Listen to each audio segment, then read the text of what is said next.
Computer එකක් ගත්තාම අපි කොම්පියුටර් එක ප්‍රධාන වශයෙන් කාර්යම් තුනක් නම් කරනවා. එකක් මේ පරිගණකයේ ඇතුළට අපි தත්ත්ව යවනවා. අපි தත්ත්ව කියන්නේ මොනවද කියලා කලින් පාඩමේ කතා කරා.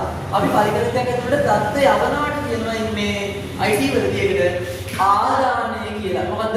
ආදානය. පරිගණකයක් ඇතුළට தත්ත්ව යවනවාට කියනවා ආදානය කියලා.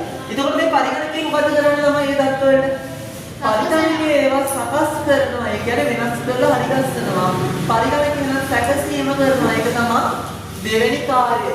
සකස් කරපු දත්ත සකස් කරාට පස්සේ අපි ඒවට කියන්නේ දත්ත කියලා නෙමෙයි ඒවට කියන්නේ තොරතුරු කියලා. සකස් කරපු දත්ත වල අපි කියනවා මොනවා කියලාද? තොරතුරු. මේ තොරතුරු අපි එළියට දෙනවා. එළිය දෙන්නේ මොකටද? ඔයාට. පරිගණකේ පාවිච්චි කරන කෙනාට අපි මෙයාට නමක් කිව්වා පරිශීලකයා. මතකද?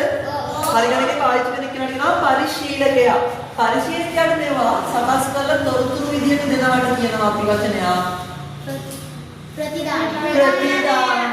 එහෙනම් පරිගණකයේ මූලික වශයෙන් ප්‍රධාන කාර්යයන් තුනයි. ආදානය, සැකසීම සහ ප්‍රතිදානය. අයියෝ